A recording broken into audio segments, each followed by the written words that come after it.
Hi అండి, అందరికీ good morning. అందరు ఎలా ఉన్నారు? బాగున్నారా? మేమైతే చాలా బాగున్నామండి. ఈరోజు మన వీడియో వచ్చేసి నేను డే బ్లాగ్ అయితే చేయబోతున్నాను అనమాట. సో ప్రతి ఒక్కరు సపోర్ట్ చేయండి. అండ్ అలానే ఈరోజు కంప్లీట్గా వీడియో అయితే ఉంటుంది, అలానే స్కిప్ చేయకుండా చూడండి. అలానే వీడియో అయితే ఎక్కువ లెంతీ అయిపోతుందని చెప్పేసి కొంచెం అంటే ఈవినింగ్ టైం అంటే ఆఫ్టర్నూన్ టైంది కొంచెం స్కిప్ చేశాను. అండ్ ఈవినింగ్ టైంది కూడా ఇన్ కేస్ పాసిబుల్ అయితే మాత్రం నేను నెక్స్ట్ వీడియోలో అయితే అప్డేట్ ఇస్తాను. అండ్ అలానే కంప్లీట్ డే అనేది చేస్తాను అనమాట. ఈరోజుకైతే ఈ వీడియో చూసేయండి. అలానే నేనైతే ఎర్లీ మార్నింగ్ 6:30 అట్లా అయితే లేచాను అనమాట. సో అప్పుడు లేవడము అండ్ మొత్తం క్లీన్ చేయాలి కదా. సో దానికోసం అయితే చూస్తాను అనమాట. మొత్తం క్లీన్ చేసేసి చెత్త అంతా బయట పడేయడము ఆ ప్రాసెస్ అయితే ఉంటుంది ఎవరికైనా ఎర్లీ మార్నింగ్. సో నేను అలానే లేచి అనమాట, లేచి కొంచెం ఫ్రెష్ అయిపోయి మంచిగా బయటకు వెళ్ళి డస్ట్బిన్ అయితే తీసుకురావడానికి వెళ్తున్నాను. మాకైతే చెత్త తీసుకెళ్ళడానికి 9 o'clock అట్లా వస్తారు. షార్ప్ 9కే వచ్చేవాళ్ళు, ఇప్పుడు కొంచెం డిలే చేస్తున్నారు అనమాట. సండే అయితే వాళ్ళకి హాలిడే అనమాట.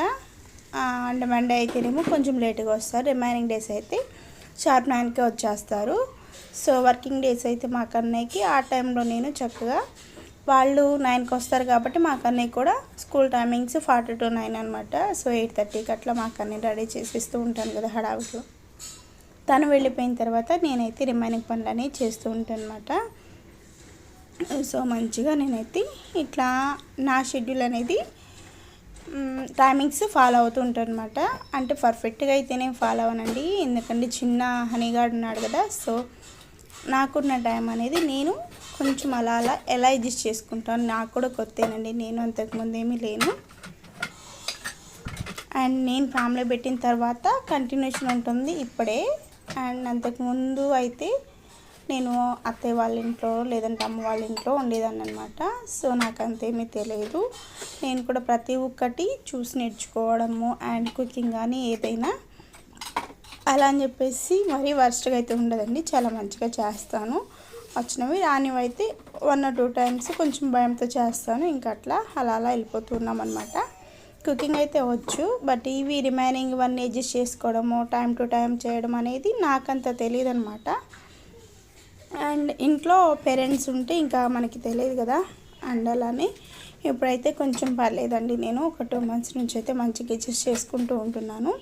ఫ్రీగా ఉన్న టైంలోనేమో ఏమైనా పెండింగ్ వర్క్ ఉంటే చూసుకోవడము, లేదు అని చెప్పేసి మార్నింగ్ టైము షార్ప్గా లేవడము అండ్ హిమాన్స్కి కుకింగ్ చేసి పంపించడం అవన్నీ ఓకే. కానీ మాకు చిన్న హనీగాడు ఉన్నాడు కదా, వాడినైతే ఎంత అడ్జస్ట్ చేసుకున్నా కానీ వాడిని మొప్పించలేను, వాడు ఏడవకుండా అయితే నేను చూసుకోలేను అనమాట.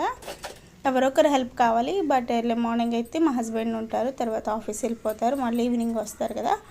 ఆ టైమింగ్స్లో చాలా అంటే చాలా కష్టం, వాడితే మామూలుగా ఉండదు. ఒక్కొక్కసారి వాడి బాత్ వాడికి స్కిప్ చేస్తూ ఉంటాను అనమాట. అట్లా ఉంటుంది. ఎప్పుడు బొజ్జుంటాడో తెలియదు, ఎప్పుడు లెగుస్తాడో తెలియదు మా హనీగాడు. అలానే మా కన్నయ్య స్కూల్కి వెళ్ళిపోయిన తర్వాత ఇంకా అలా అయిపోతూ ఉంటుందండి టైము. మళ్ళీ టైం అయిపోతుంది, వెళ్ళాలి స్కూల్కి అని ఆ షెడ్యూల్ వేరుగా ఉంటుంది కదా. సో ఇప్పుడైతే హాలిడేస్ కదా, చాలా ప్రశాంతంగా ఉంది. అలానే మా కన్నయ్య విలేజ్ వెళ్ళాడు కదా. సో నాకైతే టైం అనేది ఈజీగా అట్లా అయిపోతుందనమాట. అండ్ అలానే ఈరోజు నేను మొత్తం క్లీన్ చేశాను అనమాట. అండ్ నైట్ టైమే వాష్ చేసుకుని వచ్చినాను అనమాట. సో అందుకని చెప్పేసి అయితే చాలా ప్రశాంతంగా ఉంది. అలానే ఎంత క్లీన్ చేసినా ఎంత నీట్గా అంటే మరీ అంత నీట్గా ఉంది అని కూడా నేను అనట్లేదు. ఎలా ఉన్నా మా హనీగాడి కింద చేస్తూ ఉంటాను అనమాట. మొత్తం స్టాండ్లో గిన్నెలు తీసేస్తూ ఉంటాడు. ఇక్కడ మనకి పైన పెట్టుకోవడానికి ఎక్కువ స్పేస్ లేదండి. సో అందుకని కింద పెట్టేస్తూ ఉంటాం కదా. అండ్ అలానే ఈరోజు మొత్తం కంప్లీట్గా అసలు నేను ఏం వర్క్ చేస్తాను ఏంటి అనేది ఉంటుంది అనమాట. చూసేయండి, స్కిప్ మాత్రం చేయకండి. ఇంకా సబ్స్క్రైబ్ చేయని వాళ్ళు ఉంటే సబ్స్క్రైబ్ చేసుకోండి. అలానే అవన్నీ మొత్తం క్లీన్ చేసిన తర్వాత వచ్చిన బౌల్స్ అన్నీ మళ్ళీ వాష్ చేసేస్తానండి. అవన్నీ వాష్ చేసిన తర్వాత మళ్ళీ నాకు వస్తూనే ఉంటాయి. ఇంకా టిఫిన్ సెక్షన్ ఏమి స్టార్ట్ చేయలేదు కదా, టిఫిన్ స్టార్ట్ చేసినప్పుడు ఇంకా వస్తుంటాయి. అండ్ పర్టికులర్గా ఈ వర్క్ అనేవి కాదండి, ప్రతి ఒక్క హౌస్ వైఫ్ చేసుకునేది. బట్ ఏంటంటే నా డైలీ రొటీన్ ఎట్లా ఉంటుంది ఏంటి అనేది నాకు మా కన్నయ్య ఉంటే షూట్ చేయడం చాలా కష్టం అనమాట. నాకు ఎవరొకరు హెల్ప్ కావాలి, అసలు హెల్ప్ లేకుండా అయితే చాలా కష్టము, చిన్న పాప కదా. సో అందుకని చెప్పేసి అండ్ అలానే నా వీడియోస్ మీకు నచ్చుతాయని అనుకుంటున్నాను. నచ్చినట్లయితే లైక్ చేయడం మాత్రం మర్చిపోకండి. అలానే సబ్స్క్రైబ్ చేయకుండా చూసేవాళ్ళు ఎవరంటే సబ్స్క్రైబ్ చేసుకోండి. ఇక్కడ చూస్తున్నంత ఫాస్ట్గా అయితే నేనేం వర్క్ చేయలేండి. వీడియో లెంత్ అయిపోతుందని చెప్పేసి అయితే నేను ఫాస్ట్ ఫార్వర్డ్ పెట్టేశాను.